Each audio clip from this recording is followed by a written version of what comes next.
1 Korintus.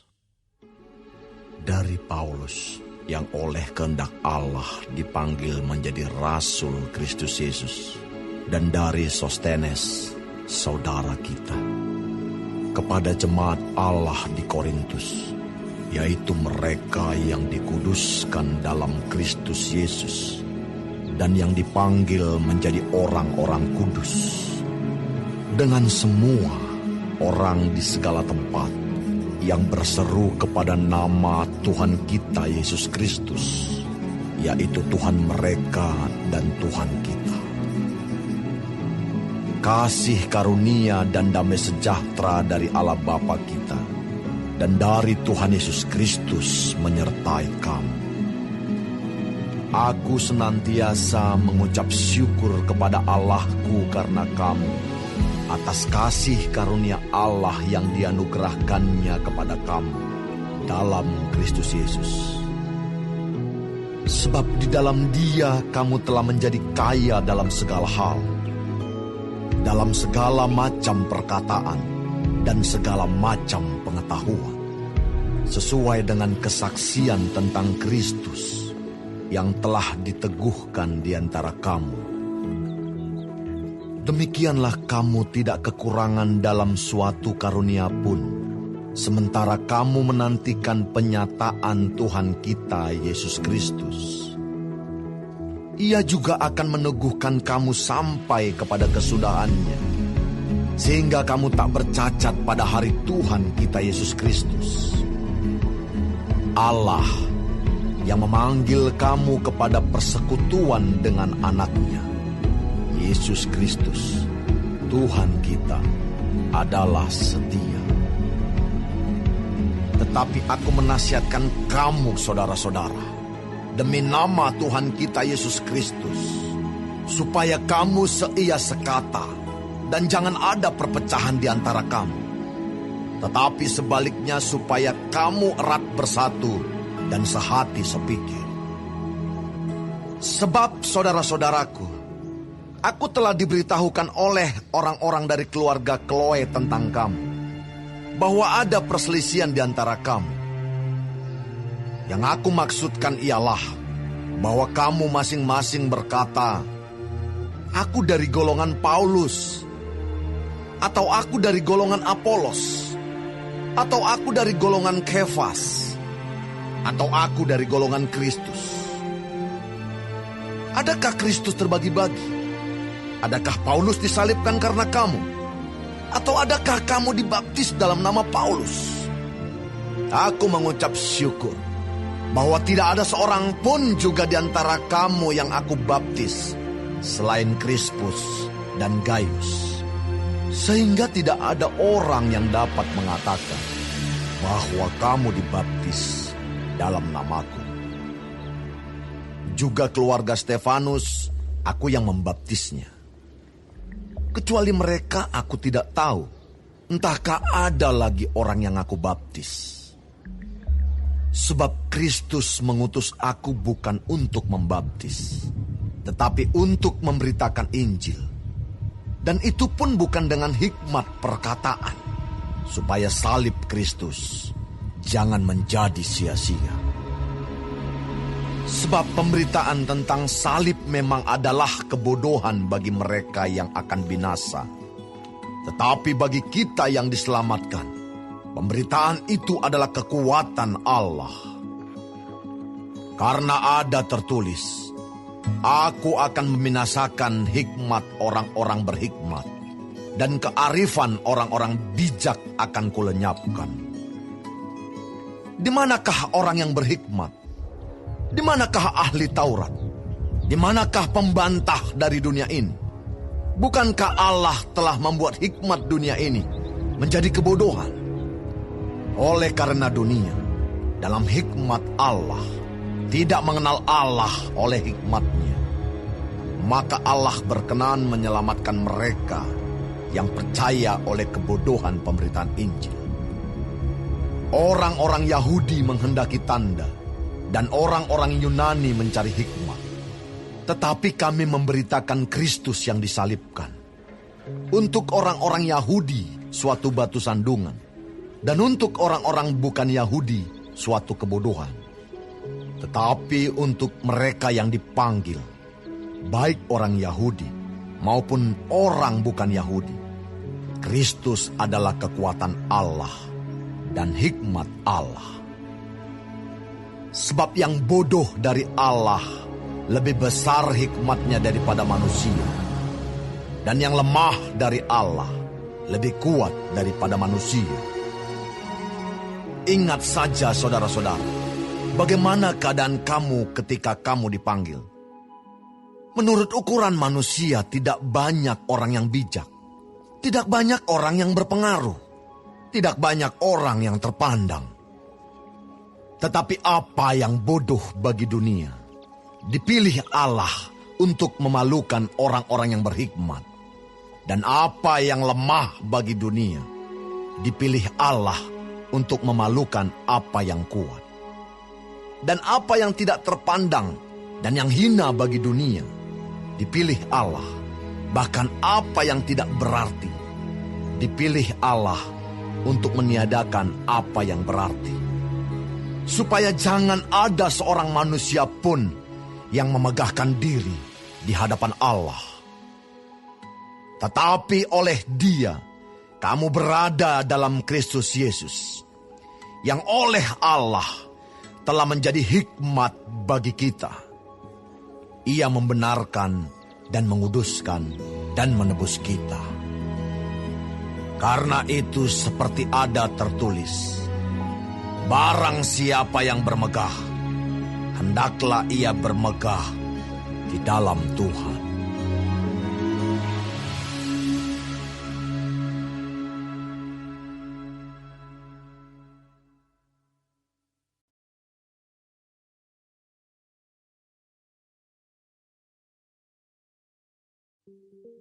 Demikianlah pula, ketika aku datang kepadamu saudara-saudara, aku tidak datang dengan kata-kata yang indah atau dengan hikmat untuk menyampaikan kesaksian Allah kepada kamu.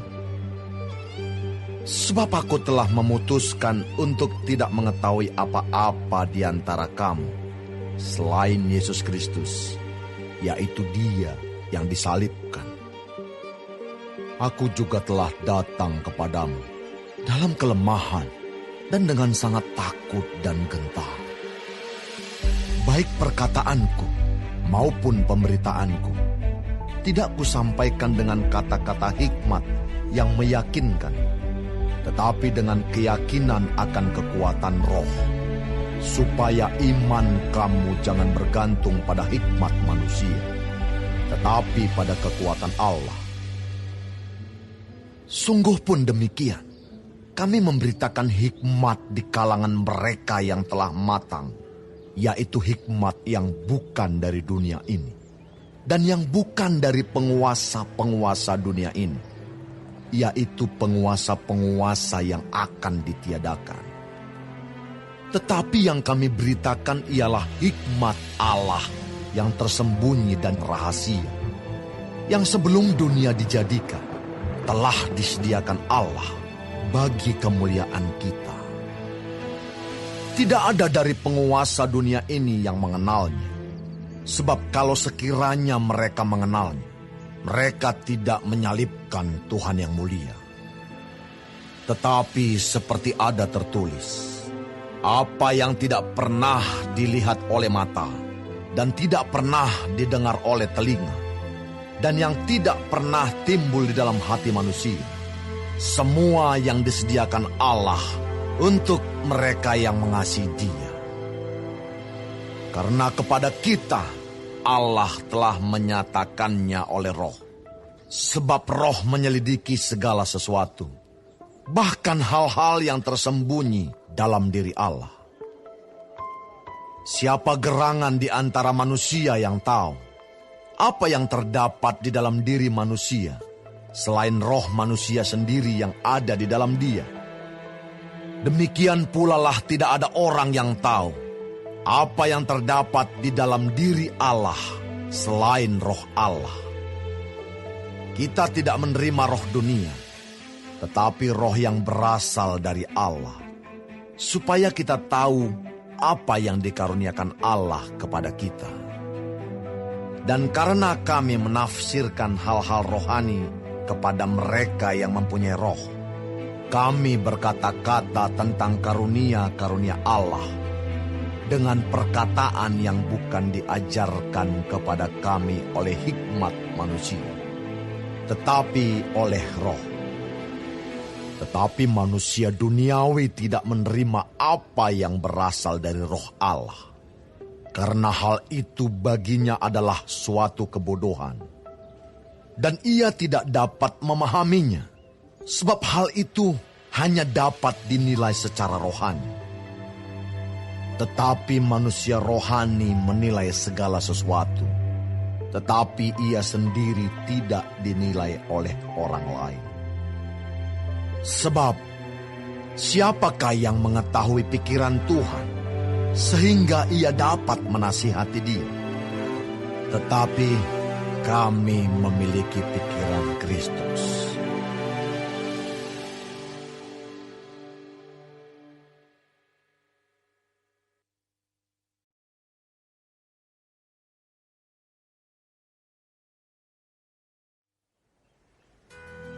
Dan aku, saudara-saudara, pada waktu itu tidak dapat berbicara dengan kamu seperti dengan manusia rohani, tetapi hanya dengan manusia duniawi yang belum dewasa dalam Kristus. Susulah yang kuberikan kepadamu, bukanlah makanan keras, sebab kamu belum dapat menerimanya. Dan sekarang pun kamu belum dapat menerimanya, karena kamu masih manusia duniawi. Sebab jika di antara kamu ada iri hati dan perselisihan, bukankah hal itu menunjukkan bahwa kamu manusia duniawi dan bahwa kamu hidup secara manusiawi?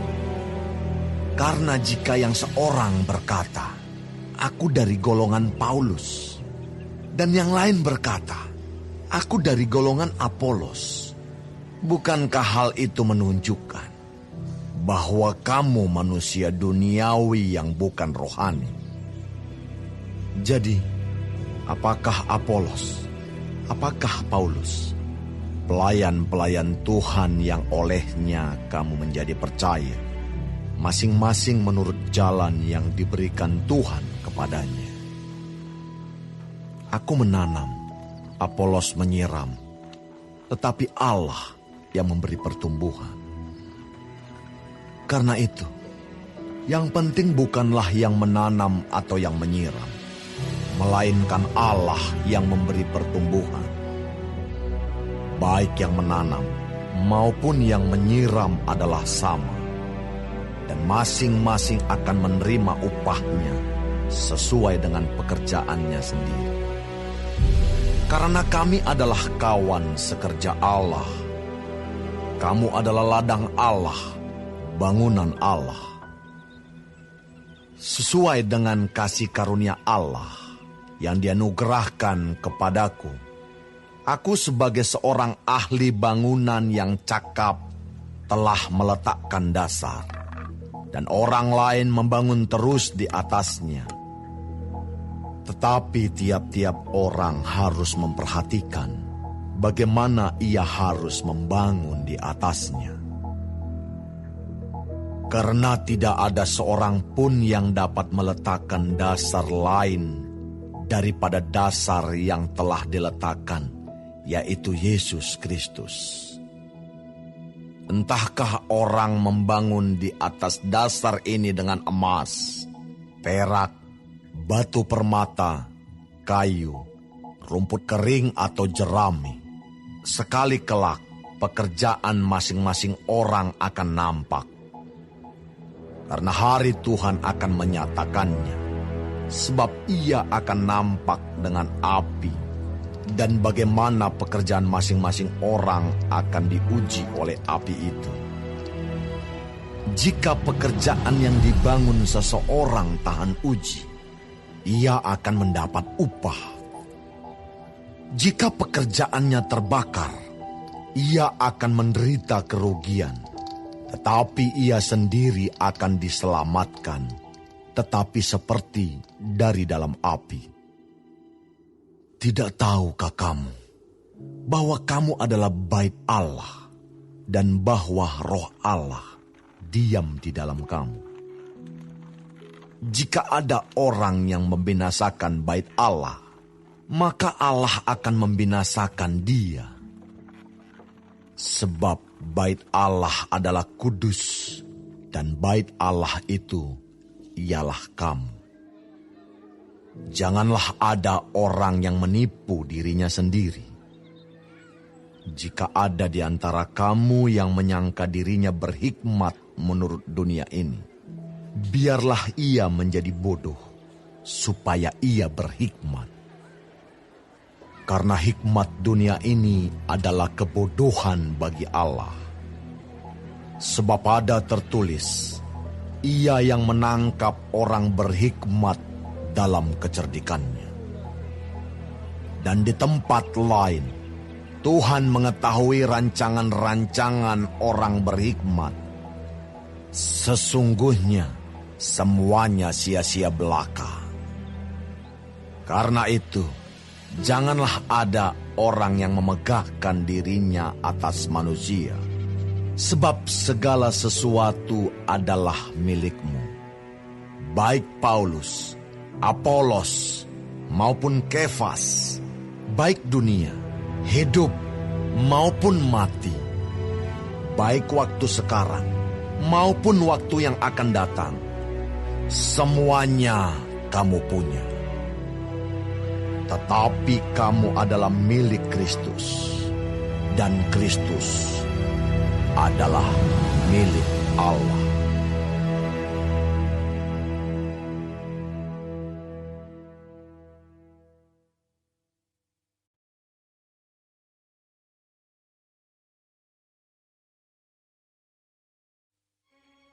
Demikianlah hendaknya orang memandang kami, sebagai hamba-hamba Kristus yang kepadanya dipercayakan rahasia Allah, yang akhirnya dituntut dari pelayan-pelayan yang demikian ialah bahwa mereka ternyata dapat dipercayai. Bagiku sedikit sekali artinya entahkah aku dihakimi oleh kamu atau oleh suatu pengadilan manusia. Malahan diriku sendiri pun tidak kuhakimi. Sebab memang aku tidak sadar akan sesuatu, tetapi bukan karena itulah aku dibenarkan. Dia yang menghakimi aku, ialah Tuhan. Karena itu, janganlah menghakimi sebelum waktunya, yaitu sebelum Tuhan datang. Ia akan menerangi juga apa yang tersembunyi dalam kegelapan, dan ia akan memperlihatkan apa yang direncanakan di dalam hati. Maka tiap-tiap orang akan menerima pujian dari Allah. Saudara-saudara, kata-kata ini aku kenakan pada diriku sendiri dan pada Apolos, karena kamu, supaya dari teladan kami kamu belajar apakah artinya ungkapan. Jangan melampaui yang ada tertulis, supaya jangan ada di antara kamu yang menyombongkan diri dengan jalan mengutamakan yang satu daripada yang lain. Sebab siapakah yang menganggap engkau begitu penting? Dan apakah yang engkau punyai yang tidak engkau terima? Dan jika engkau memang menerimanya, mengapakah engkau memegahkan diri, seolah-olah engkau tidak menerimanya? Kamu telah kenyang, kamu telah menjadi kaya. Tanpa kami, kamu telah menjadi raja. Alangkah baiknya kalau benar demikian, bahwa kamu telah menjadi raja, sehingga kami pun turut menjadi raja dengan kamu. Sebab menurut pendapatku, Allah memberikan kepada kami, para rasul, tempat yang paling rendah. Sama seperti orang-orang yang telah dijatuhi hukuman mati. Sebab kami telah menjadi tontonan bagi dunia, bagi malaikat-malaikat, dan bagi manusia. Kami bodoh oleh karena Kristus, tetapi kamu arif dalam Kristus. Kami lemah, tetapi kamu kuat. Kamu mulia, tetapi kami hina. Sampai pada saat ini kami lapar, haus, telanjang, dipukul, dan hidup mengembara. Kami melakukan pekerjaan tangan yang berat. Kalau kami dimaki, kami memberkati. Kalau kami dianiaya, kami sabar. Kalau kami difitnah, kami tetap menjawab dengan ramah. Kami telah menjadi sama dengan sampah dunia, sama dengan kotoran dari segala sesuatu, sampai pada saat ini. Hal ini kutuliskan bukan untuk memalukan kamu, tetapi untuk menegur kamu sebagai anak-anakku yang kukasihi. Sebab sekalipun kamu mempunyai beribu-ribu pendidik dalam Kristus, kamu tidak mempunyai banyak bapa. Karena akulah yang dalam Kristus Yesus telah menjadi bapamu oleh Injil yang kuberitakan kepadamu. Sebab itu aku menasihatkan kamu, turutilah teladanku. Justru itulah sebabnya aku mengirimkan kepadamu Timotius, yang adalah anakku yang kekasih dan yang setia dalam Tuhan.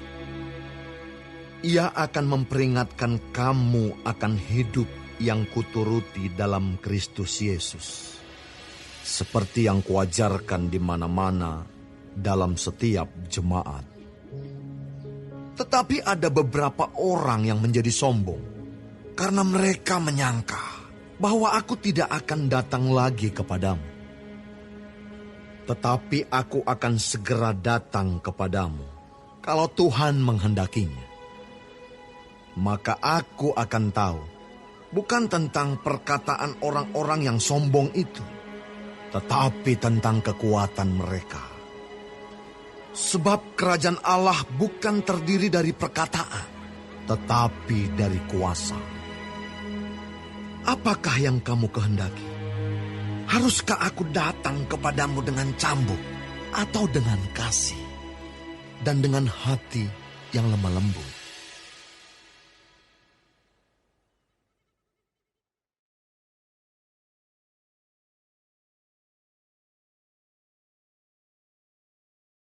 Memang orang mendengar bahwa ada percabulan di antara kamu, dan percabulan yang begitu rupa, seperti yang tidak terdapat sekalipun di antara bangsa-bangsa yang tidak mengenal Allah, yaitu bahwa ada orang yang hidup dengan istri ayahnya.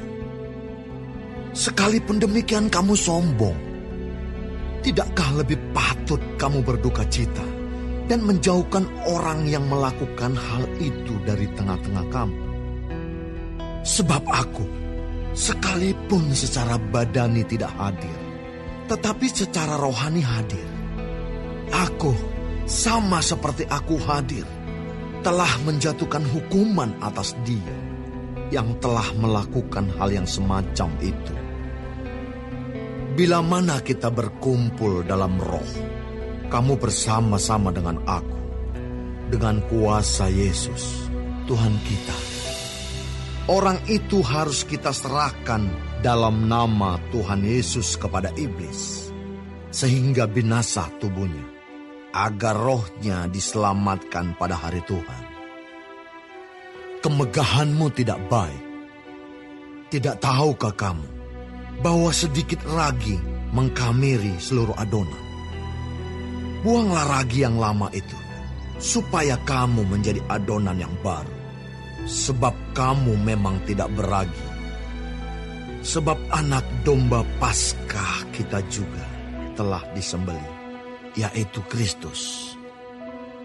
Karena itu, marilah kita berpesta, bukan dengan ragi yang lama, bukan pula dengan ragi keburukan dan kejahatan, tetapi dengan roti yang tidak beragi, yaitu kemurnian dan kebenaran. Dalam suratku telah kutuliskan kepadamu, supaya kamu jangan bergaul dengan orang-orang cabul. Yang aku maksudkan bukanlah dengan semua orang cabul pada umumnya dari dunia ini, atau dengan semua orang kikir dan penipu, atau dengan semua penyembah berhala. Karena jika demikian, kamu harus meninggalkan dunia ini. Tetapi yang kutuliskan kepada kamu ialah, supaya kamu jangan bergaul dengan orang yang sekalipun menyebut dirinya saudara adalah orang cabul, kikir, penyembah berhala, pemfitnah, pemabuk, atau penipu. Dengan orang yang demikian, janganlah kamu sekali-kali makan bersama-sama. Sebab dengan wewenang apakah aku menghakimi mereka yang berada di luar jemaat? Bukankah kamu hanya menghakimi mereka yang berada di dalam jemaat? Mereka yang berada di luar jemaat akan dihakimi Allah. Usirlah orang yang melakukan kejahatan dari tengah-tengah kamu.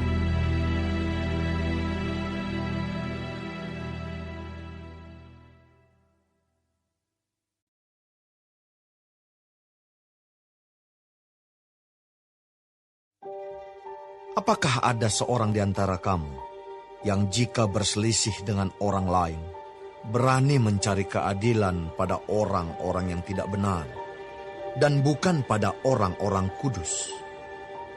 Atau tidak tahukah kamu bahwa orang-orang kudus akan menghakimi dunia? Dan jika penghakiman dunia berada dalam tangan kamu, tidakkah kamu sanggup untuk mengurus perkara-perkara yang tidak berarti? Tidak tahukah kamu bahwa kita akan menghakimi malaikat-malaikat? Jadi apalagi perkara-perkara biasa dalam hidup kita sehari-hari. Sekalipun demikian, jika kamu harus mengurus perkara-perkara biasa, kamu menyerahkan urusan itu kepada mereka yang tidak berarti dalam jemaat. Hal ini kukatakan untuk memalukan kamu.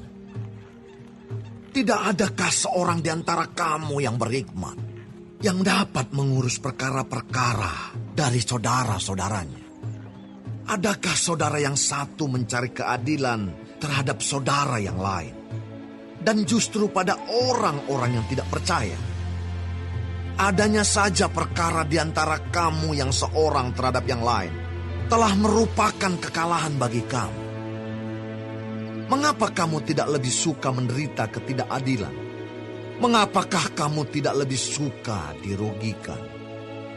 Tetapi kamu sendiri melakukan ketidakadilan, dan kamu sendiri mendatangkan kerugian. Dan hal itu kamu buat terhadap saudara-saudaramu. Atau tidak tahukah kamu bahwa orang-orang yang tidak adil tidak akan mendapat bagian dalam kerajaan Allah? Janganlah sesat. Orang cabul, penyembah berhala, orang berzina, banci, orang pemburit, pencuri, orang kikir, pemabuk, pemfitnah, dan penipu tidak akan mendapat bagian dalam kerajaan Allah. Dan beberapa orang di antara kamu demikianlah dahulu. Tetapi kamu telah memberi dirimu disucikan. Kamu telah dikuduskan. Kamu telah dibenarkan dalam nama Tuhan Yesus Kristus dan dalam Roh Allah kita. Segala sesuatu halal bagiku, tetapi bukan semuanya berguna. Segala sesuatu halal bagiku, tetapi aku tidak membiarkan diriku diperhamba oleh suatu apapun. Makanan adalah untuk perut, dan perut untuk makanan. Tetapi kedua-duanya akan dibinasakan Allah. Tetapi tubuh bukanlah untuk percabulan, melainkan untuk Tuhan, dan Tuhan untuk tubuh. Allah yang membangkitkan Tuhan akan membangkitkan kita juga oleh kuasa-Nya. Tidak tahukah kamu bahwa tubuhmu adalah anggota Kristus? Akan kuambilkah anggota Kristus untuk menyerahkannya kepada percabulan? Sekali-kali tidak. Atau tidak tahukah kamu bahwa siapa yang mengikatkan dirinya pada perempuan cabul menjadi satu tubuh dengan dia? Sebab demikianlah kata Nas, keduanya akan menjadi satu daging. Tetapi siapa yang mengikatkan dirinya pada Tuhan menjadi satu roh dengan dia. Jauhkanlah dirimu dari percabulan. Setiap dosa lain yang dilakukan manusia terjadi di luar dirinya. Tetapi orang yang melakukan percabulan berdosa terhadap dirinya sendiri. Atau tidak tahukah kamu bahwa tubuhmu adalah bait Roh Kudus yang diam di dalam kamu, Roh Kudus yang kamu peroleh dari Allah, dan bahwa kamu bukan milik kamu sendiri? Sebab kamu telah dibeli dan harganya telah lunas dibayar. Karena itu, muliakanlah Allah dengan tubuhmu.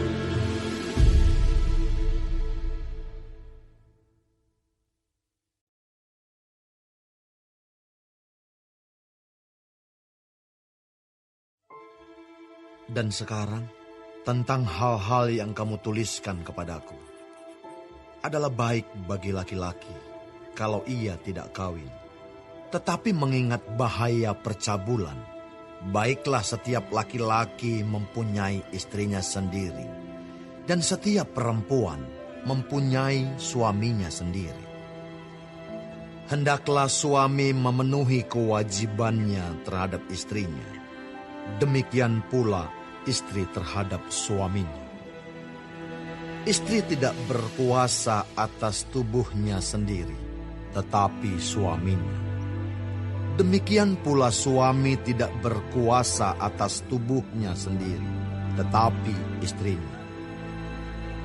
Janganlah kamu saling menjauhi, kecuali dengan persetujuan bersama untuk sementara waktu, supaya kamu mendapat kesempatan untuk berdoa.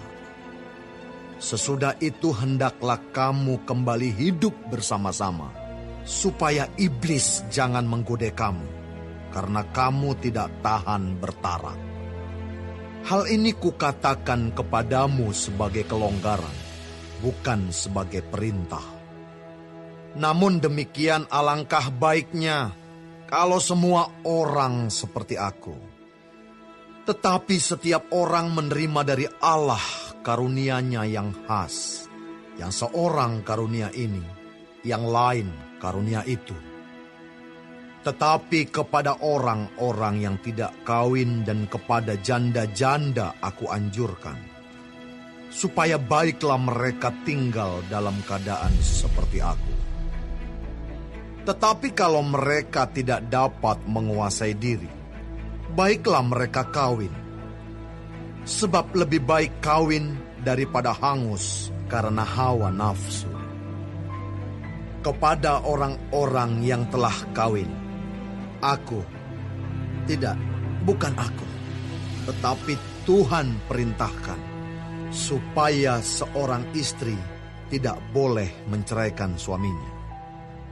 Dan jikalau ia bercerai, ia harus tetap hidup tanpa suami, atau berdamai dengan suaminya. Dan seorang suami tidak boleh menceraikan istrinya. Kepada orang-orang lain, bukan Tuhan katakan, kalau ada seorang saudara beristrikan seorang yang tidak beriman, dan perempuan itu mau hidup bersama-sama dengan dia, janganlah saudara itu menceraikan dia. Dan kalau ada seorang istri bersuamikan seorang yang tidak beriman, dan laki-laki itu mau hidup bersama-sama dengan dia, janganlah ia menceraikan laki-laki itu. Karena suami yang tidak beriman itu dikuduskan oleh istrinya, dan istri yang tidak beriman itu dikuduskan oleh suaminya. Andai kata tidak demikian, niscaya anak-anakmu adalah anak cemar, tetapi sekarang mereka adalah anak-anak kudus. Tetapi kalau orang yang tidak beriman itu mau bercerai, biarlah ia bercerai. Dalam hal yang demikian, saudara atau saudari tidak terikat.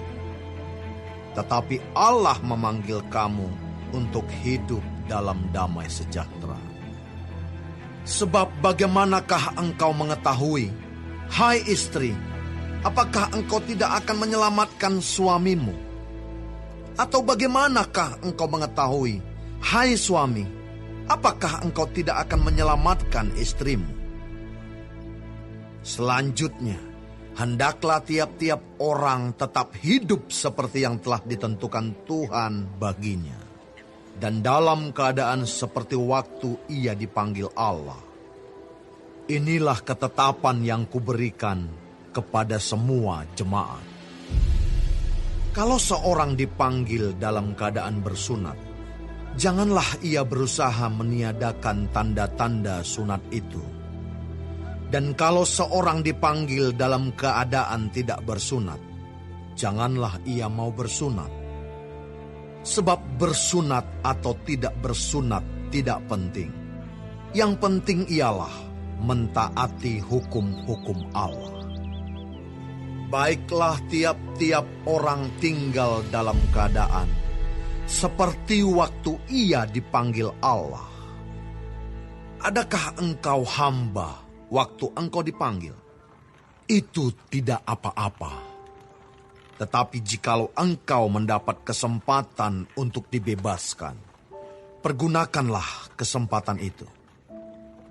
Sebab seorang hamba yang dipanggil oleh Tuhan dalam pelayanannya adalah orang bebas milik Tuhan. Demikian pula orang bebas yang dipanggil Kristus adalah hambanya. Kamu telah dibeli dan harganya telah lunas dibayar. Karena itu janganlah kamu menjadi hamba manusia.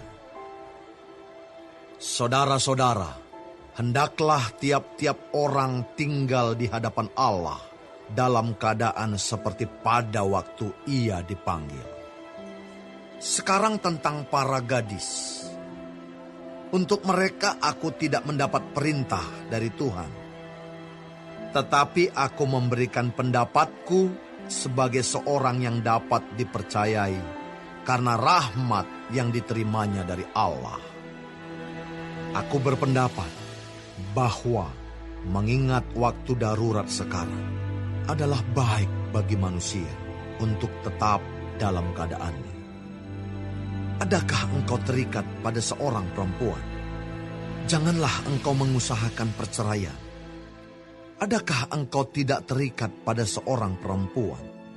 Janganlah engkau mencari seorang. Tetapi kalau engkau kawin, engkau tidak berdosa.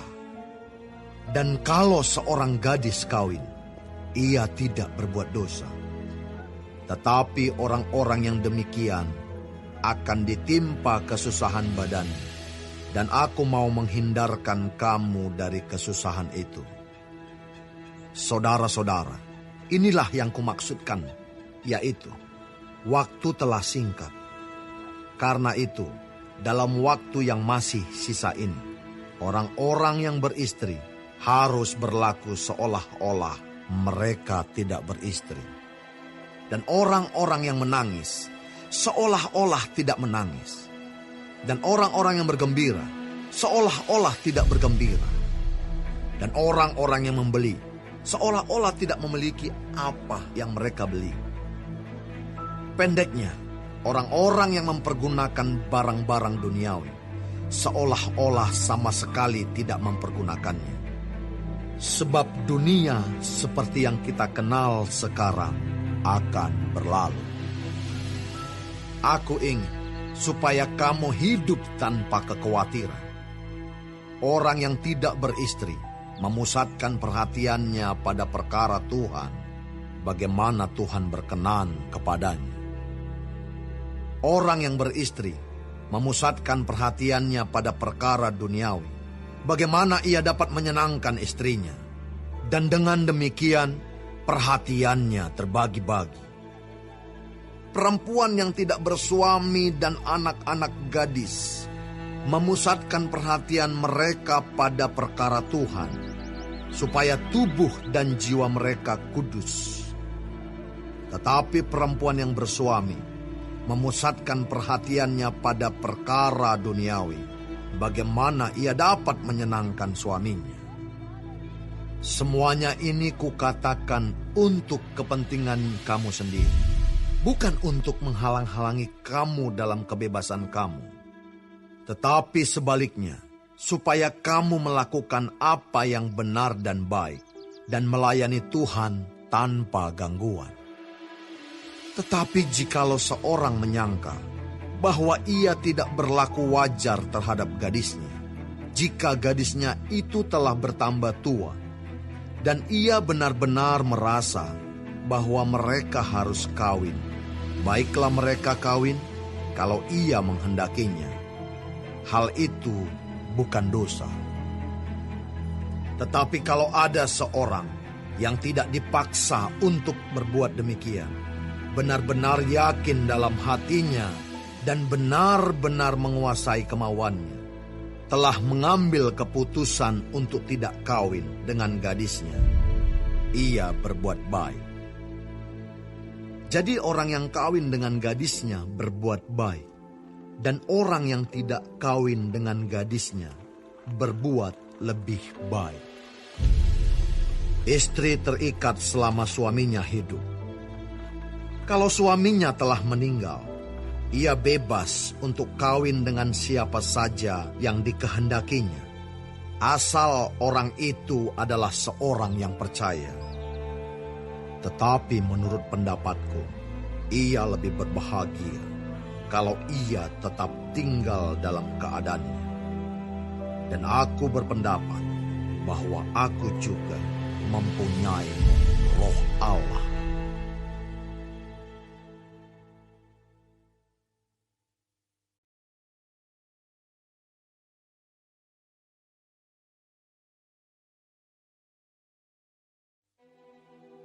Tentang daging persembahan berhala kita tahu. Kita semua mempunyai pengetahuan. Pengetahuan yang demikian membuat orang menjadi sombong, tetapi kasih membangun. Jika ada seorang menyangka bahwa ia mempunyai sesuatu pengetahuan, maka ia belum juga mencapai pengetahuan sebagaimana yang harus dicapainya. Tetapi orang yang mengasihi Allah, ia dikenal oleh Allah.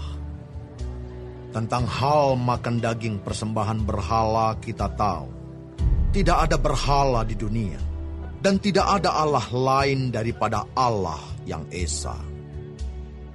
Sebab sungguh pun ada apa yang disebut Allah, baik di surga maupun di bumi. Dan memang benar ada banyak Allah dan banyak Tuhan yang demikian. Namun bagi kita hanya ada satu Allah saja, yaitu Bapa, yang daripadanya berasal segala sesuatu dan yang untuk Dia kita hidup. Dan satu Tuhan saja, yaitu Yesus Kristus, yang olehnya segala sesuatu telah dijadikan, dan yang karena Dia kita hidup.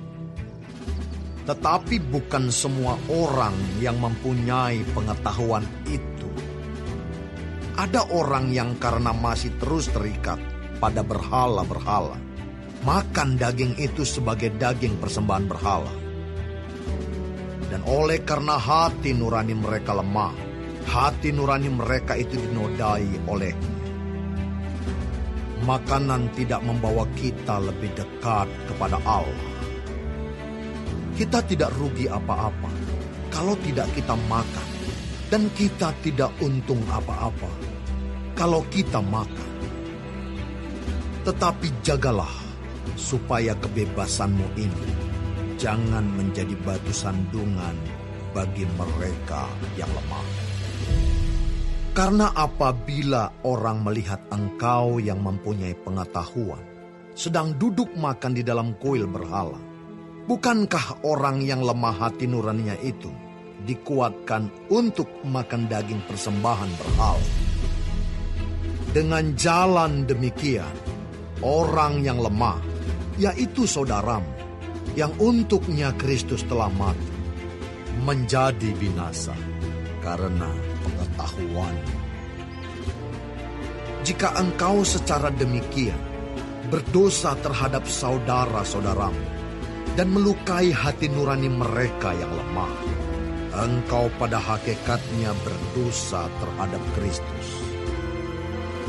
Karena itu, apabila makanan menjadi batu sandungan bagi saudaraku, aku untuk selama-lamanya tidak akan mau makan daging lagi, supaya aku jangan menjadi batu sandungan bagi saudaraku.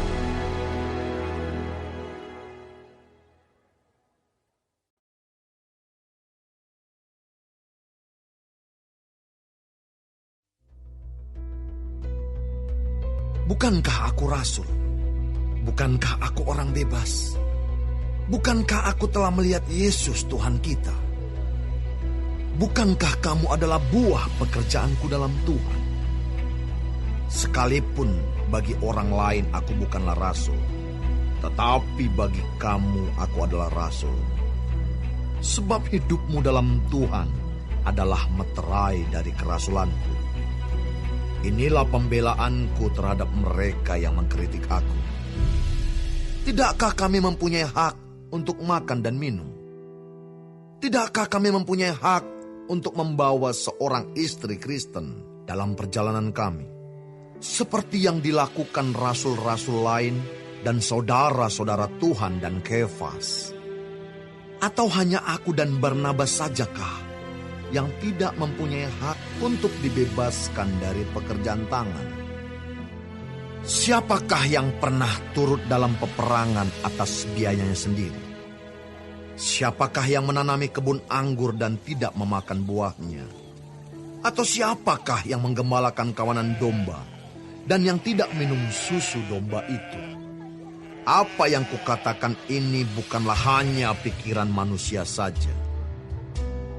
Bukankah hukum Taurat juga berkata-kata demikian? Sebab dalam hukum Musa ada tertulis, janganlah engkau memberangus mulut lembu yang sedang mengirik. Lembukah yang Allah perhatikan? Atau kitakah yang ia maksudkan? Ya, untuk kitalah hal ini ditulis, yaitu pembajak harus membajak dalam pengharapan, dan pengirik harus mengirik dalam pengharapan untuk memperoleh bagiannya. Jadi, jika kami telah menaburkan benih rohani bagi kamu, berlebih-lebihankah kalau kami menuai hasil duniawi daripada kamu? Kalau orang lain mempunyai hak untuk mengharapkan hal itu daripada kamu, bukankah kami mempunyai hak yang lebih besar? Tetapi kami tidak mempergunakan hak itu. Sebaliknya, kami menanggung segala sesuatu, supaya jangan kami mengadakan rintangan bagi pemberitaan Injil Kristus. Tidak tahukah kamu bahwa mereka yang melayani dalam tempat kudus mendapat penghidupannya dari tempat kudus itu, dan bahwa mereka yang melayani mezbah mendapat bahagian mereka dari mezbah itu? Demikian pula Tuhan telah menetapkan bahwa mereka yang memberitakan Injil harus hidup dari pemberitaan Injil itu. Tetapi aku tidak pernah mempergunakan satupun dari hak-hak itu. Aku tidak menulis semuanya ini, supaya aku pun diperlakukan juga demikian. Sebab aku lebih suka mati daripada... Sungguh, kemegahanku tidak dapat ditiadakan siapapun juga. Karena jika aku memberitakan Injil, aku tidak mempunyai alasan untuk memegahkan diri. Sebab itu adalah keharusan bagiku. Celakalah aku jika aku tidak memberitakan Injil. Kalau andai kata aku melakukannya menurut kehendakku sendiri, memang aku berhak menerima upah.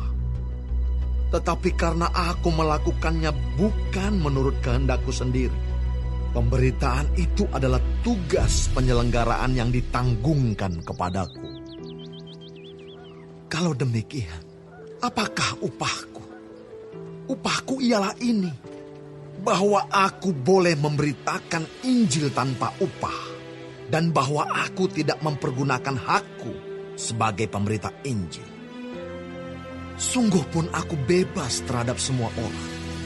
Aku menjadikan diriku hamba dari semua orang, supaya aku boleh memenangkan sebanyak mungkin orang. Demikianlah bagi orang Yahudi. Aku menjadi seperti orang Yahudi, supaya aku memenangkan orang-orang Yahudi. Bagi orang-orang yang hidup di bawah hukum Taurat, aku menjadi seperti orang yang hidup di bawah hukum Taurat. Sekalipun aku sendiri tidak hidup di bawah hukum Taurat, supaya aku dapat memenangkan mereka yang hidup di bawah hukum Taurat. Bagi orang-orang yang tidak hidup di bawah hukum Taurat, aku menjadi seperti orang yang tidak hidup di bawah hukum Taurat. Sekalipun aku tidak hidup di luar hukum Allah, karena aku hidup di bawah hukum Kristus, supaya aku dapat memenangkan mereka yang tidak hidup di bawah hukum Taurat.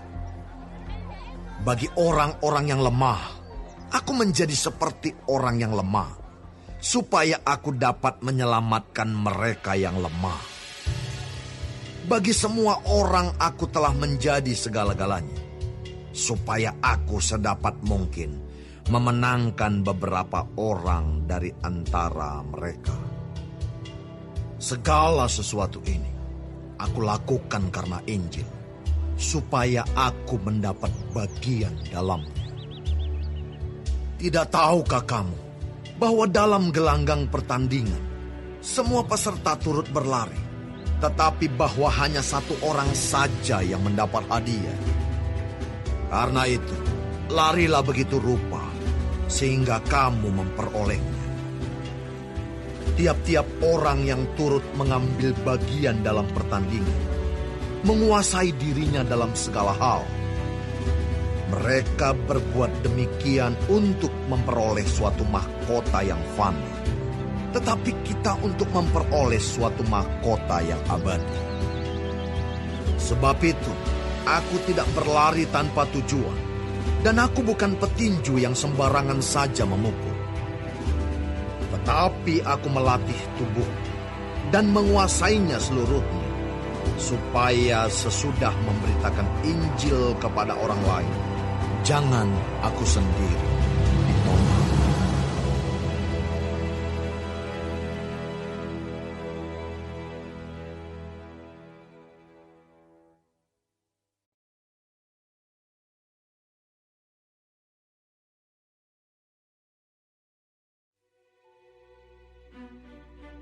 Aku mau supaya kamu mengetahui, saudara-saudara, bahwa nenek moyang kita semua berada di bawah perlindungan awan, dan bahwa mereka semua telah melintasi laut. Untuk menjadi pengikut Musa, mereka semua telah dibaptis dalam awan dan dalam laut. Mereka semua makan makanan rohani yang sama, dan mereka semua minum minuman rohani yang sama. Sebab mereka minum dari batu karang rohani yang mengikuti mereka, dan batu karang itu ialah Kristus. Tetapi sungguh pun demikian, Allah tidak berkenan kepada bagian yang terbesar dari mereka, karena mereka ditewaskan di padang gurun. Semuanya ini telah terjadi sebagai contoh bagi kita, untuk memperingatkan kita, supaya jangan kita menginginkan hal-hal yang jahat seperti yang telah mereka perbuat. Dan supaya jangan kita menjadi penyembah-penyembah berhala, sama seperti beberapa orang dari mereka. Seperti ada tertulis, maka duduklah bangsa itu untuk makan dan minum. Kemudian bangunlah mereka dan bersukaria. Janganlah kita melakukan percabulan, seperti yang dilakukan oleh beberapa orang dari mereka.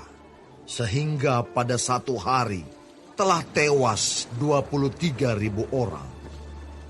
Dan janganlah kita mencobai Tuhan, seperti yang dilakukan oleh beberapa orang dari mereka, sehingga mereka mati di pagut ular. Dan janganlah bersungut-sungut, seperti yang dilakukan oleh beberapa orang dari mereka, sehingga mereka dibinasakan oleh malaikat maut. Semuanya ini telah menimpa mereka sebagai contoh, dan dituliskan untuk menjadi peringatan bagi kita yang hidup pada waktu di mana zaman akhir telah tiba. Sebab itu siapa yang menyangka bahwa ia teguh berdiri, hati-hatilah supaya ia jangan jatuh. Pencobaan-pencobaan yang kamu alami ialah pencobaan-pencobaan biasa yang tidak melebihi kekuatan manusia. Sebab Allah setia, dan karena itu Ia tidak akan membiarkan kamu dicobai melampaui kekuatanmu. Pada waktu kamu dicobai, Ia akan memberikan kepadamu jalan keluar, sehingga kamu dapat menanggungnya. Karena itu, saudara-saudaraku yang kekasih, jauhilah penyembahan berhala. Aku berbicara kepadamu sebagai orang-orang yang bijaksana. Pertimbangkanlah sendiri apa yang aku katakan. Bukankah cawan pengucapan syukur yang atasnya kita ucapkan syukur adalah persekutuan dengan darah Kristus? Bukankah roti yang kita pecah-pecahkan adalah persekutuan dengan tubuh Kristus?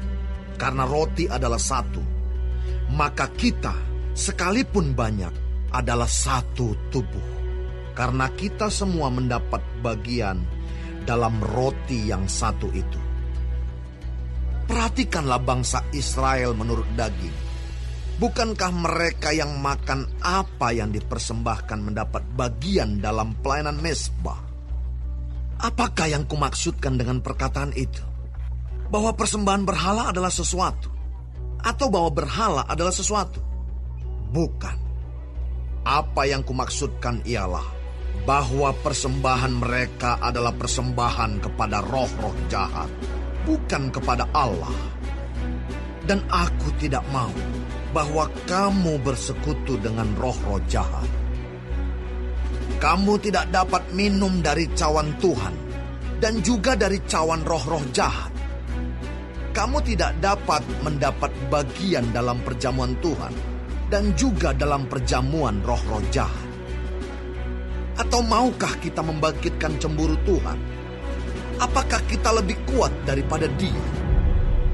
Segala sesuatu diperbolehkan, benar, tetapi bukan segala sesuatu berguna. Jangan seorang pun yang mencari keuntungannya sendiri, tetapi hendaklah tiap-tiap orang mencari keuntungan orang lain. Kamu boleh makan segala sesuatu yang dijual di pasar daging, tanpa mengadakan pemeriksaan karena keberatan-keberatan hati nurani. Karena bumi serta segala isinya adalah milik Tuhan. Kalau kamu diundang makan oleh seorang yang tidak percaya, dan undangan itu kamu terima, makanlah apa saja yang dihidangkan kepadamu, tanpa mengadakan pemeriksaan karena keberatan-keberatan hati nurani. Tetapi kalau seorang berkata kepadamu, itu persembahan berhala, janganlah engkau memakannya, oleh karena dia yang mengatakan hal itu kepadamu, dan karena keberatan-keberatan hati nurani. Yang aku maksudkan dengan keberatan-keberatan bukanlah keberatan-keberatan hati nuranimu sendiri, tetapi keberatan-keberatan hati nurani orang lain itu. Mungkin ada orang yang berkata, mengapa kebebasanku harus ditentukan oleh keberatan-keberatan hati nurani orang lain? Kalau aku mengucap syukur atas apa yang aku turut memakanmu, mengapa orang berkata jahat tentang aku karena makanan yang atasnya aku mengucap syukur? Aku menjawab, jika engkau makan atau jika engkau minum, atau jika engkau melakukan sesuatu yang lain, lakukanlah semuanya itu untuk kemuliaan Allah. Janganlah kamu menimbulkan syak dalam hati orang, baik orang Yahudi atau orang Yunani, maupun jemaat Allah. Sama seperti aku juga, berusaha menyenangkan hati semua orang dalam segala hal, bukan untuk kepentingan diriku, tetapi untuk kepentingan orang banyak, supaya mereka beroleh selamat.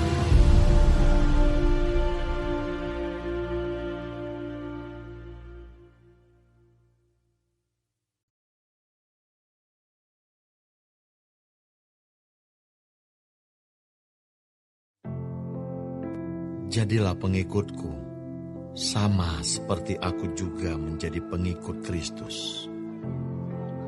Aku harus memuji kamu, sebab dalam segala sesuatu, kamu tetap mengingat akan aku, dan teguh berpegang pada ajaran yang kuteruskan kepadamu.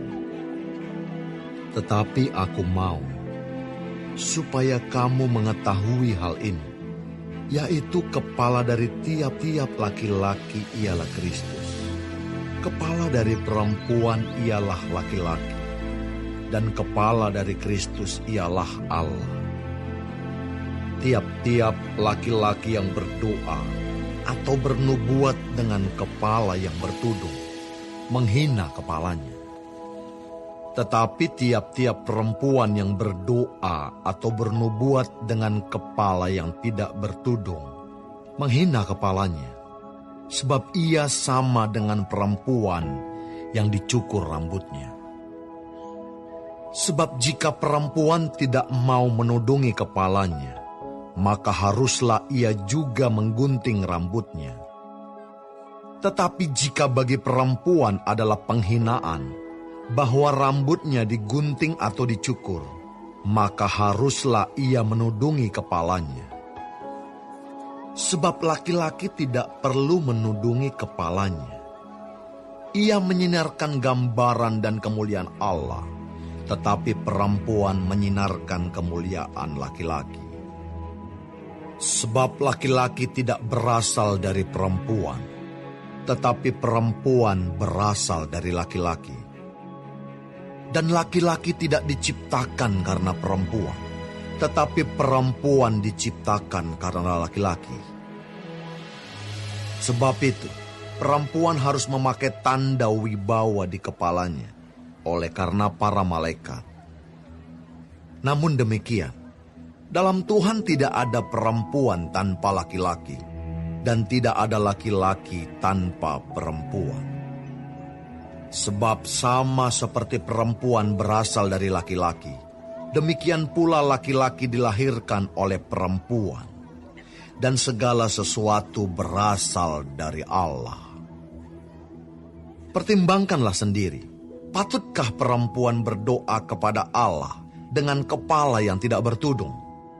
Bukankah alam sendiri menyatakan kepadamu bahwa adalah kehinaan bagi laki-laki jika ia berambut panjang, tetapi bahwa adalah kehormatan bagi perempuan jika ia berambut panjang, sebab rambut diberikan kepada perempuan untuk menjadi penudung.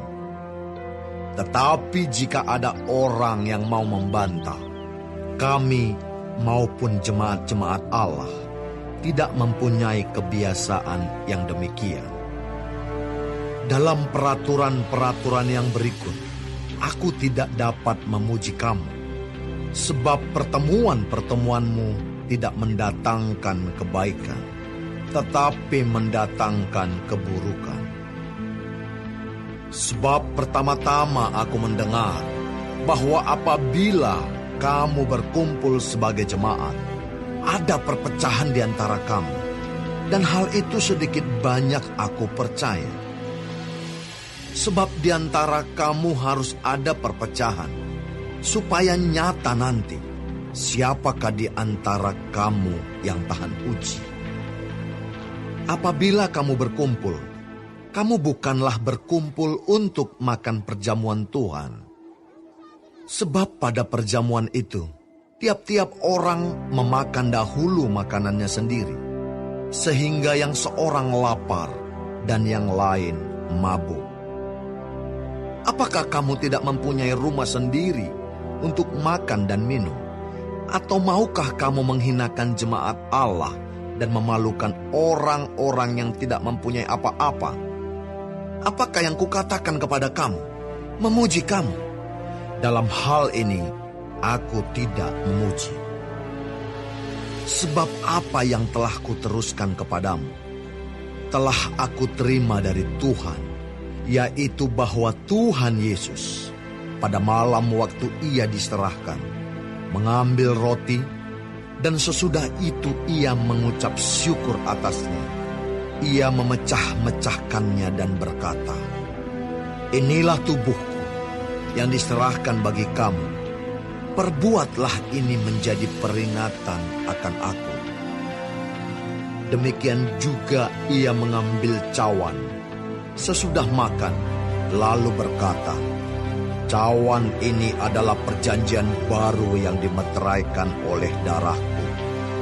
Perbuatlah ini setiap kali kamu meminumnya, menjadi peringatan akan aku. Sebab setiap kali kamu makan roti ini dan minum cawan ini, kamu memberitakan kematian Tuhan sampai ia datang. Jadi barang siapa dengan cara yang tidak layak makan roti atau minum cawan Tuhan, ia berdosa terhadap tubuh dan darah Tuhan.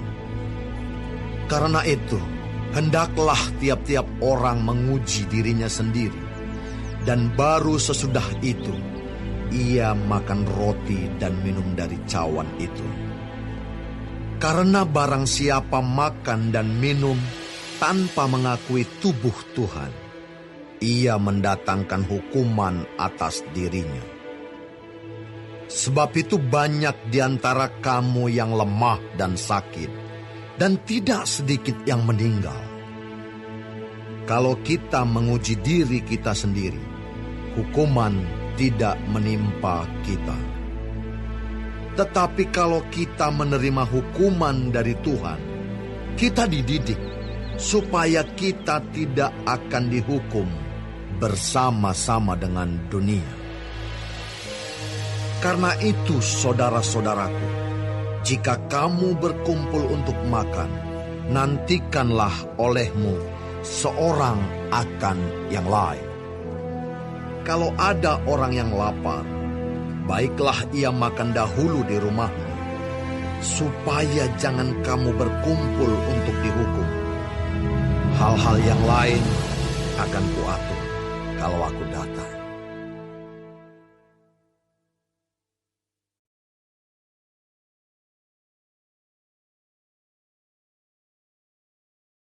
Sekarang tentang karunia-karunia roh. Aku mau, saudara-saudara, supaya kamu mengetahui kebenarannya. Kamu tahu bahwa pada waktu kamu masih belum mengenal Allah, kamu tanpa berpikir ditarik kepada berhala-berhala yang bisu. Karena itu, aku mau meyakinkan kamu bahwa tidak ada seorang pun yang berkata-kata oleh Roh Allah dapat berkata, "Terkutuklah Yesus." Dan tidak ada seorang pun yang dapat mengaku Yesus adalah Tuhan selain oleh Roh Kudus. Ada rupa-rupa karunia, tetapi satu Roh. dan ada rupa-rupa pelayanan, tetapi satu Tuhan. Dan ada berbagai-bagai perbuatan ajaib, tetapi Allah adalah satu yang mengerjakan semuanya dalam semua orang. Tetapi kepada tiap-tiap orang dikaruniakan penyataan roh untuk kepentingan bersama.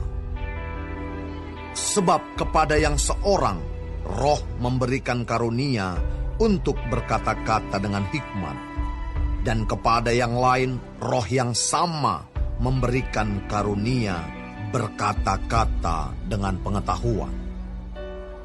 Kepada yang seorang roh yang sama memberikan iman, dan kepada yang lain ia memberikan karunia untuk menyembuhkan. Kepada yang seorang roh memberikan kuasa untuk mengadakan mukjizat, dan kepada yang lain ia memberikan karunia untuk bernubuat, dan kepada yang lain lagi ia memberikan karunia untuk membedakan bermacam-macam roh. Kepada yang seorang ia memberikan karunia untuk berkata-kata dengan bahasa roh, dan kepada yang lain ia memberikan karunia untuk menafsirkan bahasa roh itu. Tetapi semuanya ini dikerjakan oleh roh yang satu dan yang sama, yang memberikan karunia kepada tiap-tiap orang secara khusus, seperti yang dikehendakinya.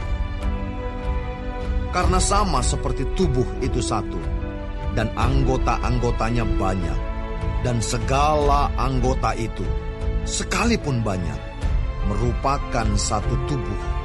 Demikian pula Kristus. Sebab dalam satu roh, kita semua, baik orang Yahudi maupun orang Yunani, baik budak maupun orang merdeka, telah dibaptis menjadi satu tubuh, dan kita semua diberi minum dari satu roh. Karena tubuh juga tidak terdiri dari satu anggota, tetapi atas banyak anggota. Andai kata kaki berkata, "Karena aku bukan tangan, aku tidak termasuk tubuh." Jadi benarkah ia tidak termasuk tubuh? Dan andai kata telinga berkata, "Karena aku bukan mata, aku tidak termasuk tubuh." Jadi benarkah ia tidak termasuk tubuh?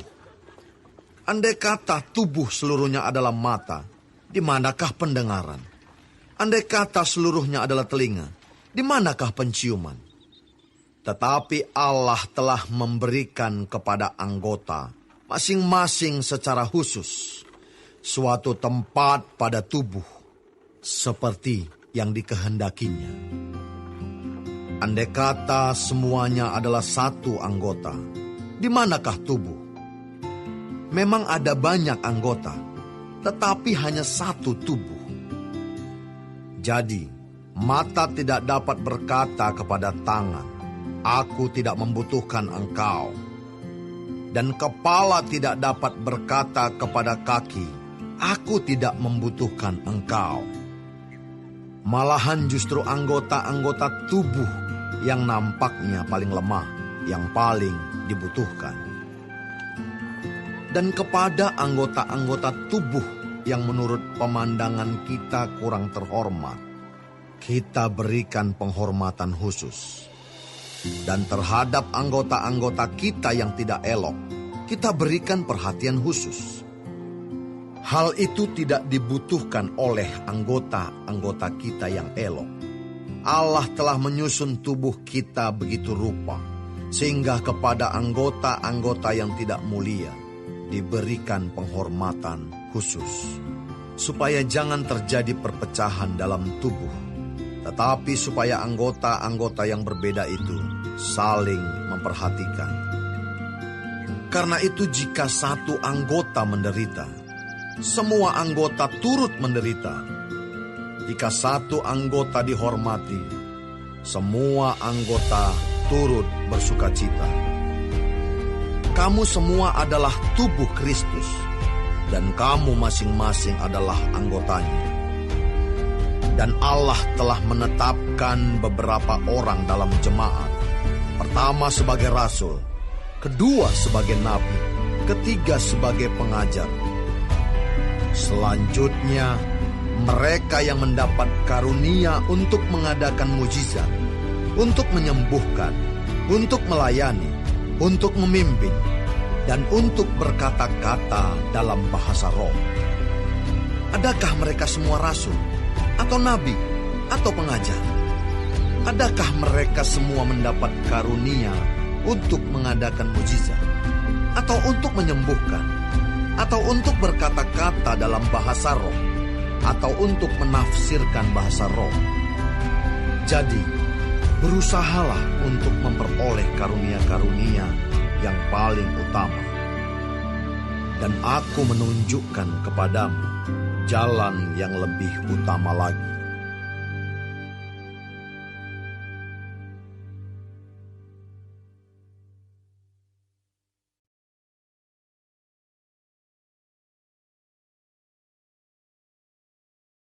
Sekalipun aku dapat berkata-kata dengan semua bahasa manusia dan bahasa malaikat, tetapi jika aku tidak mempunyai kasih, aku sama dengan gong yang berkumandang dan canang yang gemerincing.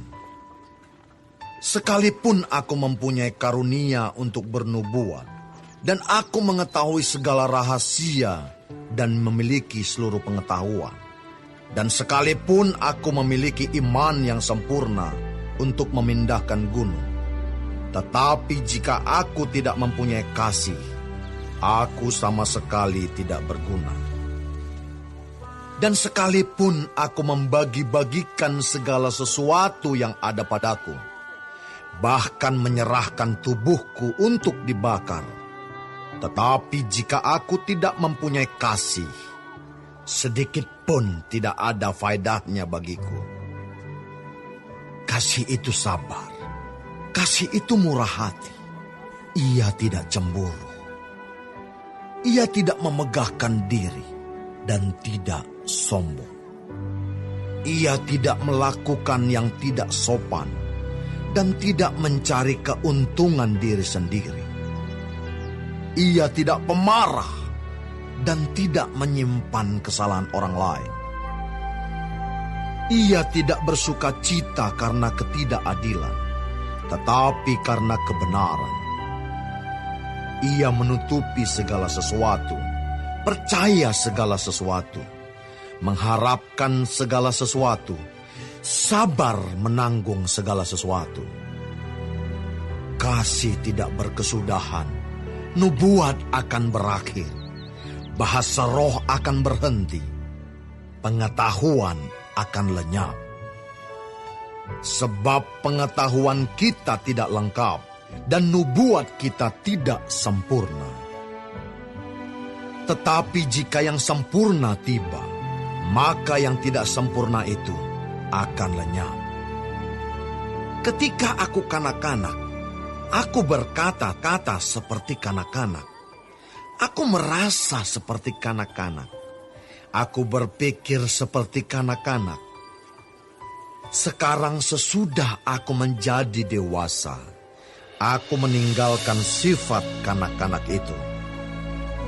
Karena sekarang kita melihat dalam cermin suatu gambaran yang samar-samar, tetapi nanti kita akan melihat muka dengan muka. Sekarang aku hanya mengenal dengan tidak sempurna, tetapi nanti aku akan mengenal dengan sempurna, seperti aku sendiri dikenal. Demikianlah tinggal ketiga hal ini, yaitu iman, pengharapan, dan kasih. Dan yang paling besar di antaranya ialah kasih.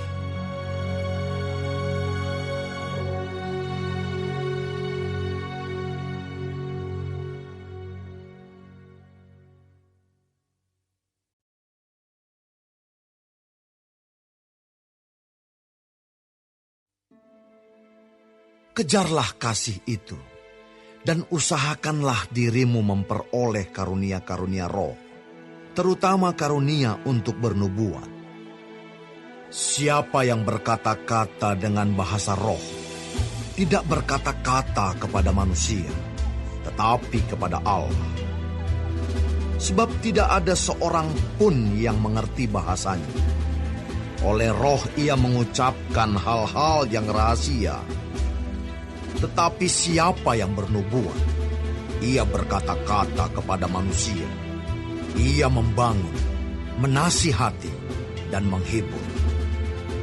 Siapa yang berkata-kata dengan bahasa roh, ia membangun dirinya sendiri. Tetapi siapa yang bernubuat, ia membangun jemaat. Aku suka supaya kamu semua berkata-kata dengan bahasa roh. Tetapi lebih daripada itu, supaya kamu bernubuat. Sebab orang yang bernubuat lebih berharga daripada orang yang berkata-kata dengan bahasa roh, kecuali kalau orang itu juga menafsirkannya, sehingga jemaat dapat dibangun. Jadi saudara-saudara, jika aku datang kepadamu dan berkata-kata dengan bahasa roh, apakah gunanya itu bagimu? Jika aku tidak menyampaikan kepadamu penyataan Allah, atau pengetahuan, atau nubuat, atau pengajaran, sama halnya dengan alat-alat yang tidak berjiwa, tetapi yang berbunyi, seperti seruling dan kecapi.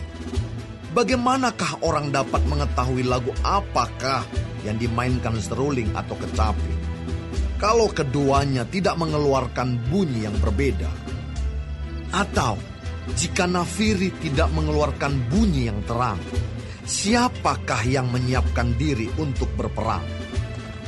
Demikianlah juga kamu yang berkata-kata dengan bahasa roh. Jika kamu tidak mempergunakan kata-kata yang jelas, bagaimanakah orang dapat mengerti apa yang kamu katakan? Kata-katamu sia-sia saja kamu ucapkan di udara. Ada banyak, entah berapa banyak macam bahasa di dunia. Sekalipun demikian, tidak ada satupun di antaranya yang mempunyai bunyi yang tidak berarti.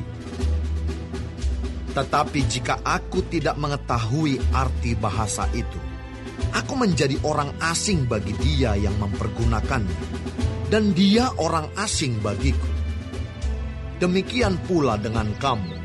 Kamu memang berusaha untuk memperoleh karunia-karunia roh, tetapi lebih daripada itu, hendaklah kamu berusaha mempergunakannya untuk membangun jemaat.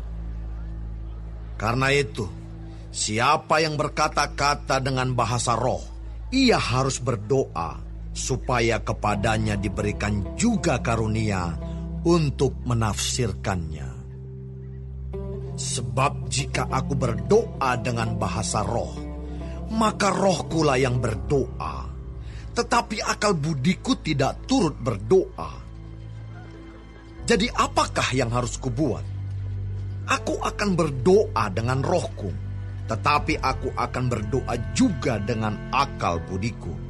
Aku akan menyanyi dan memuji dengan rohku, tetapi aku akan menyanyi dan memuji juga dengan akal budiku. Sebab jika engkau mengucap syukur dengan rohmu saja, bagaimanakah orang biasa yang hadir sebagai pendengar dapat mengatakan amin atas pengucapan syukurmu? Bukankah ia tidak tahu apa yang engkau katakan? Sebab sekalipun pengucapan syukurmu itu sangat baik, tetapi orang lain tidak dibangun olehnya. Aku mengucap syukur kepada Allah bahwa aku berkata-kata dengan bahasa roh lebih daripada kamu semua.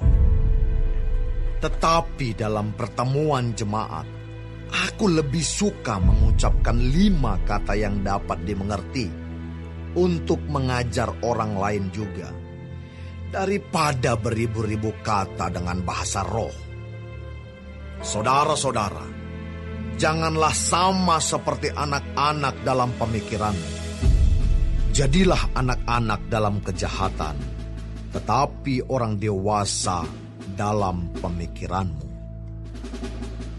Dalam hukum Taurat ada tertulis, oleh orang-orang yang mempunyai bahasa lain dan oleh mulut orang-orang asing, aku akan berbicara kepada bangsa ini. Namun demikian mereka tidak akan mendengarkan aku, firman Tuhan. Karena itu, karunia bahasa roh adalah tanda, bukan untuk orang yang beriman, tetapi untuk orang yang tidak beriman. Sedangkan karunia untuk bernubuat adalah tanda, bukan untuk orang yang tidak beriman, tetapi untuk orang yang beriman.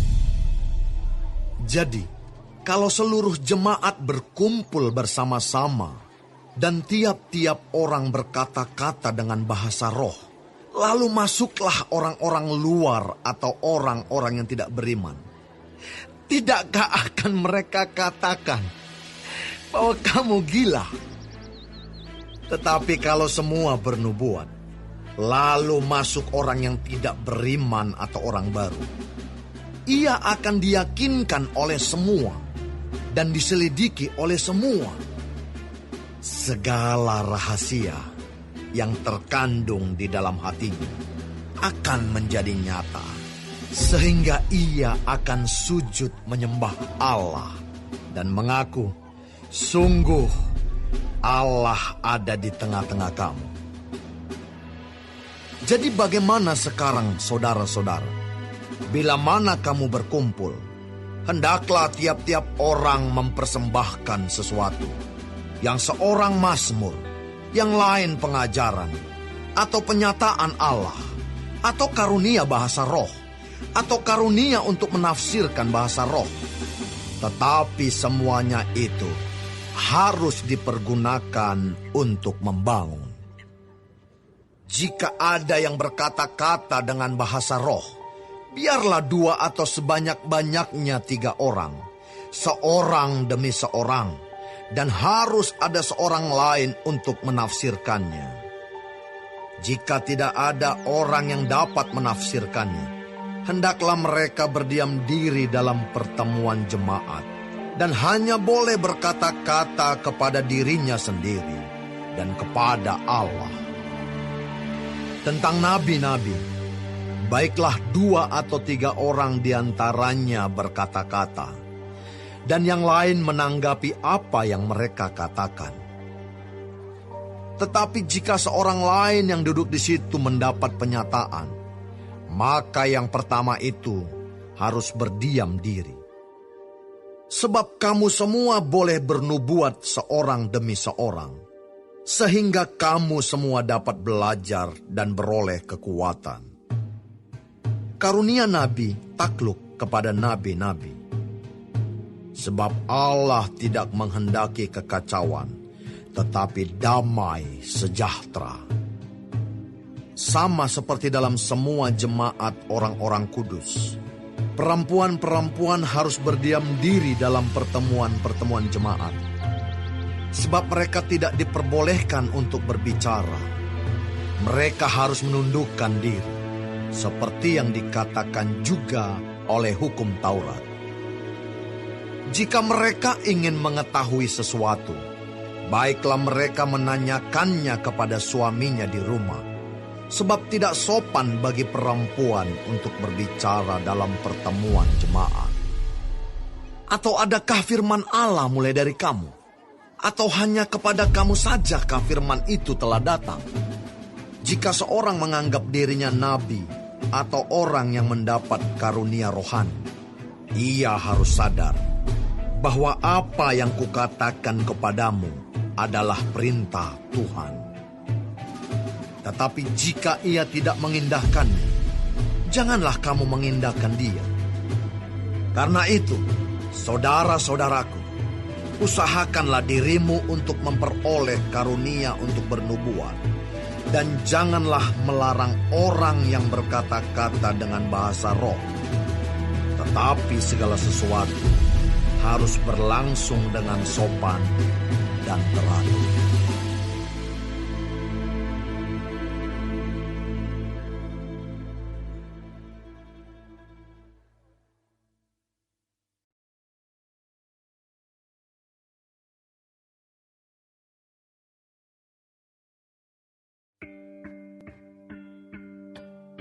Dan sekarang saudara-saudara, aku mau mengingatkan kamu kepada Injil yang aku beritakan kepadamu, dan yang kamu terima, dan yang di dalamnya kamu teguh berdiri.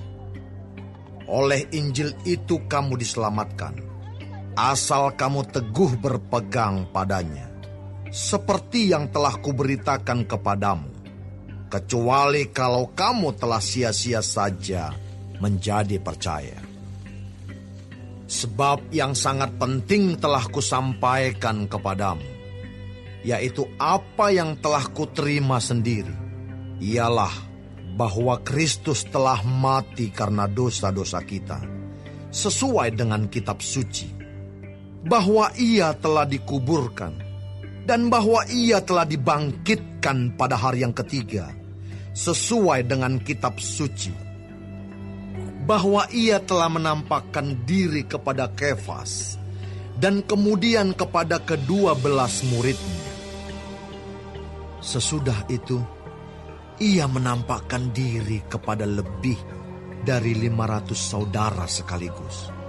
Kebanyakan dari mereka masih hidup sampai sekarang, tetapi beberapa di antaranya telah meninggal.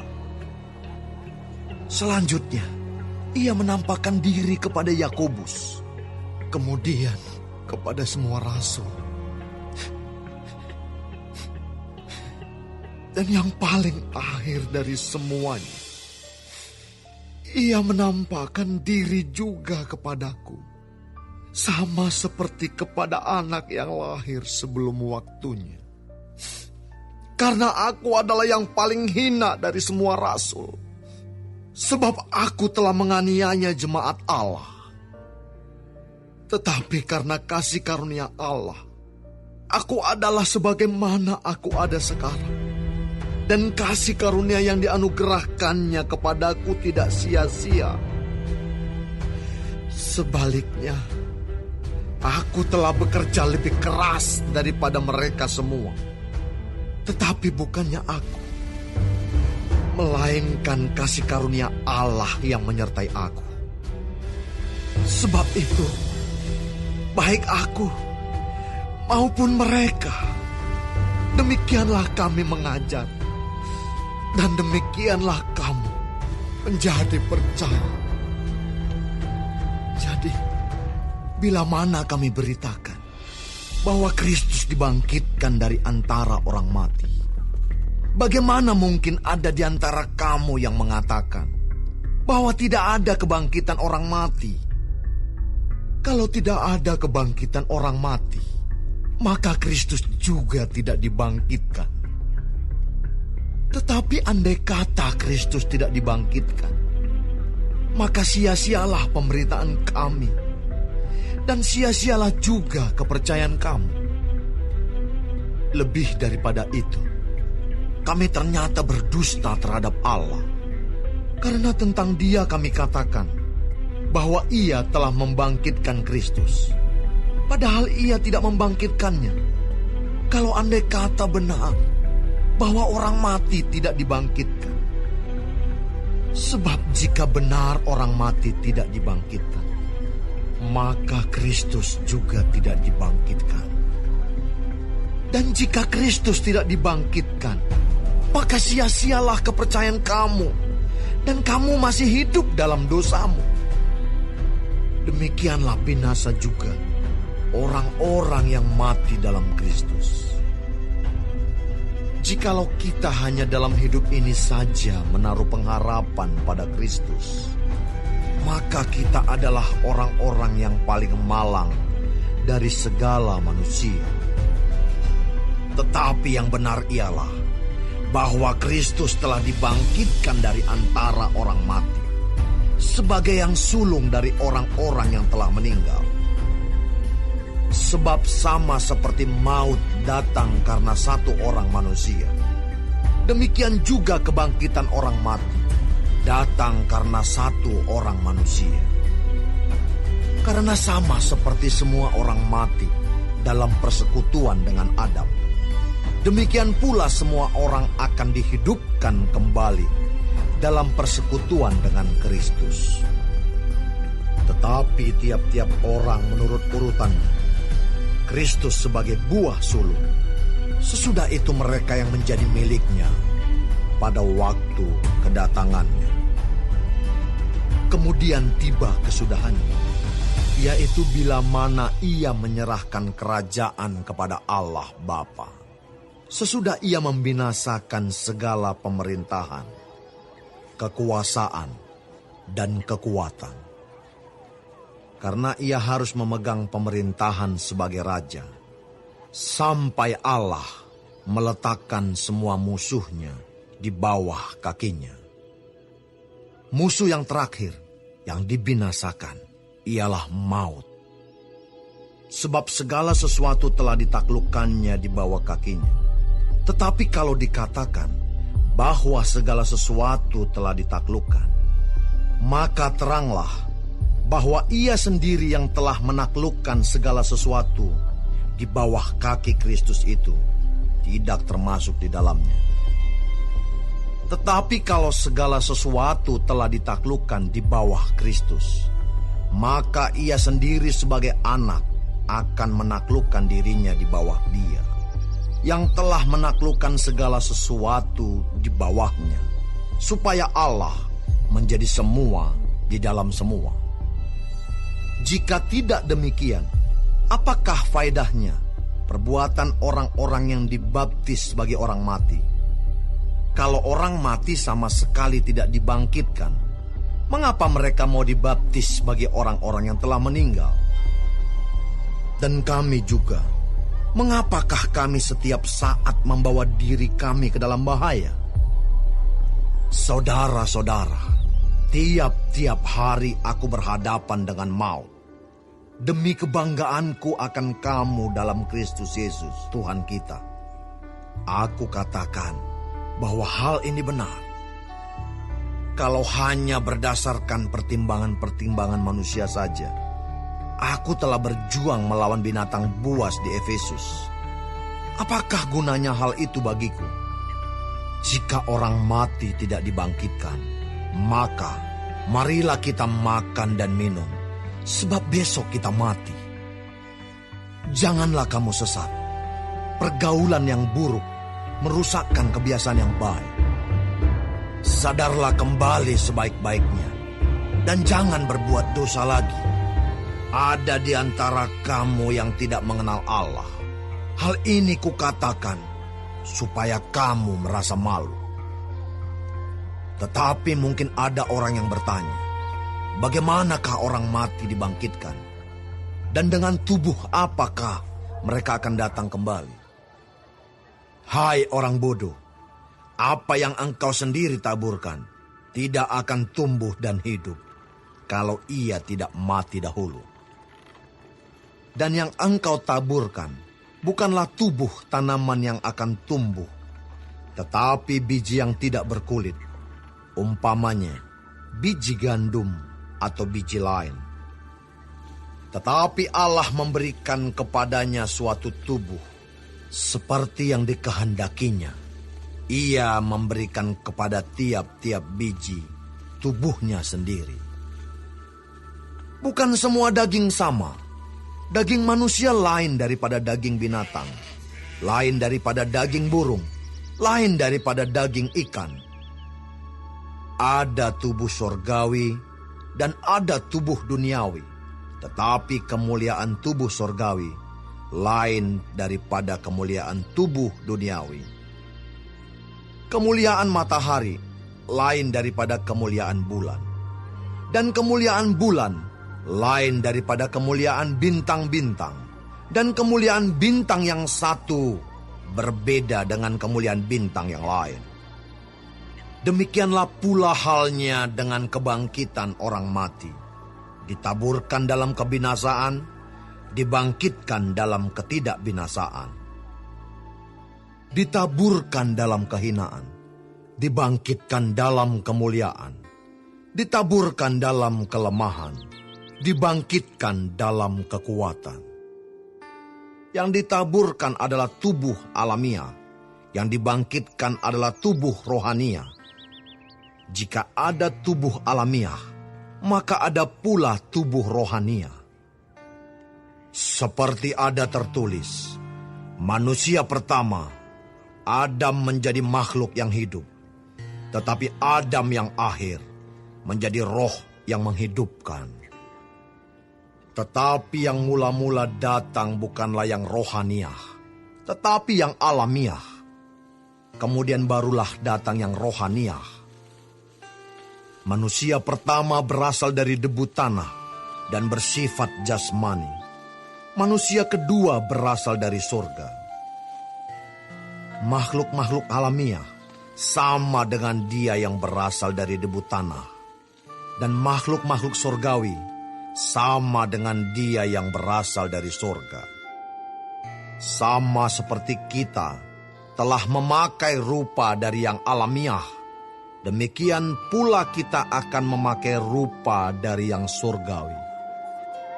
Saudara-saudara, inilah yang hendak kukatakan kepadamu, yaitu bahwa daging dan darah tidak mendapat bagian dalam kerajaan Allah, dan bahwa yang binasa tidak mendapat bagian dalam apa yang tidak binasa. Sesungguhnya, aku menyatakan kepadamu suatu rahasia. Kita tidak akan mati semuanya, tetapi kita semuanya akan diubah. Dalam sekejap mata, pada waktu bunyi nafiri yang terakhir. Sebab nafiri akan berbunyi, dan orang-orang mati akan dibangkitkan dalam keadaan yang tidak dapat binasa, dan kita semua akan diubah. Karena yang dapat binasa ini harus mengenakan yang tidak dapat binasa, dan yang dapat mati ini harus mengenakan yang tidak dapat mati. Dan sesudah yang dapat binasa ini mengenakan yang tidak dapat binasa, dan yang dapat mati ini mengenakan yang tidak dapat mati, maka akan genaplah firman Tuhan yang tertulis, maut telah ditelan dalam kemenangan. Hai maut, di manakah kemenanganmu? Hai maut, di manakah sengatmu? Sengat maut ialah dosa, dan kuasa dosa ialah hukum Taurat. Tetapi syukur kepada Allah yang telah memberikan kepada kita kemenangan oleh Yesus Kristus, Tuhan kita. Karena itu, saudara-saudaraku yang kekasih, berdirilah teguh, jangan goyah, dan giatlah selalu dalam pekerjaan Tuhan. Sebab kamu tahu bahwa dalam persekutuan dengan Tuhan, jerih payahmu tidak sia-sia.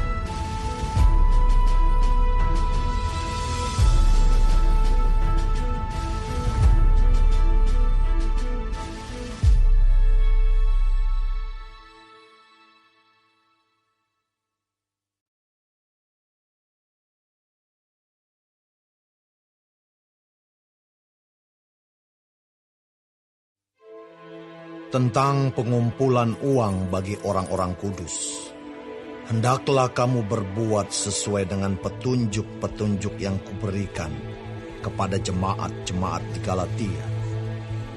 Pada hari pertama dari tiap-tiap minggu, hendaklah kamu masing-masing, sesuai dengan apa yang kamu peroleh, menyisihkan sesuatu dan menyimpannya di rumah, supaya jangan pengumpulan itu baru diadakan kalau aku datang. Sesudah aku tiba, aku akan mengutus orang-orang yang kamu anggap layak dengan surat ke Yerusalem untuk menyampaikan pemberianmu.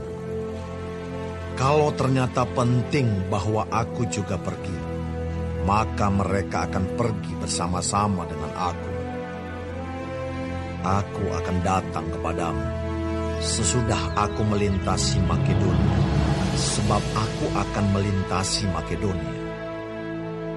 Dan di Korintus, mungkin aku akan tinggal beberapa lamanya dengan kamu, atau mungkin aku akan tinggal selama musim dingin, sehingga kamu dapat menolong aku untuk melanjutkan perjalananku. Sebab sekarang aku tidak mau melihat kamu hanya sepintas lalu saja. Aku harap dapat tinggal agak lama dengan kamu, jika diperkenankan Tuhan. Tetapi aku akan tinggal di Efesus sampai hari raya Pentakosta. Sebab di sini banyak kesempatan bagiku untuk mengerjakan pekerjaan yang besar dan penting, sekalipun ada banyak penentang.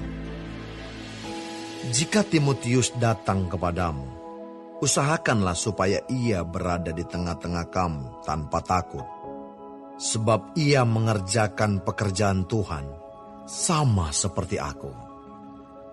Jadi janganlah ada orang yang menganggapnya rendah, tetapi tolonglah dia, supaya ia melanjutkan perjalanannya dengan selamat, agar ia datang kembali kepadaku, sebab aku di sini menunggu kedatangannya bersama-sama dengan saudara-saudara yang lain. Tentang saudara Apolos, telah berulang-ulang aku mendesaknya untuk bersama-sama dengan saudara-saudara lain mengunjungi kamu, tetapi ia sama sekali tidak mau datang sekarang. Kalau ada kesempatan baik nanti, ia akan datang. Berjaga-jagalah, berdirilah dengan teguh dalam iman, bersikaplah sebagai laki-laki, dan tetap kuat. Lakukanlah segala pekerjaanmu dalam kasih. Ada suatu permintaan lagi kepadamu, saudara-saudara. Kamu tahu bahwa Stefanus dan keluarganya adalah orang-orang yang pertama-tama bertobat di Akaya, dan bahwa mereka telah mengabdikan diri kepada pelayanan orang-orang kudus.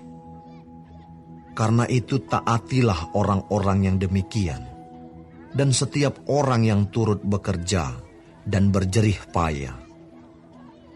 Aku bergembira atas kedatangan Stefanus, Fortunatus, dan Akaikus, karena mereka melengkapi apa yang masih kurang padamu. Karena mereka menyegarkan rohku dan roh kamu. Hargailah orang-orang yang demikian. Salam kepadamu dari jemaat-jemaat di Asia Kecil, Aquila, Priscilla, dan jemaat di rumah mereka, menyampaikan berlimpah-limpah salam kepadamu. Salam kepadamu dari saudara-saudara semuanya. Sampaikanlah salam seorang kepada yang lain dengan cium kudus. Dengan tanganku sendiri aku menulis ini. Salam dari Paulus. Siapa yang tidak mengasihi Tuhan, terkutuklah ia. Maranatha. Kasih karunia Tuhan Yesus menyertai kamu. Kasihku menyertai kamu sekalian dalam Kristus Yesus.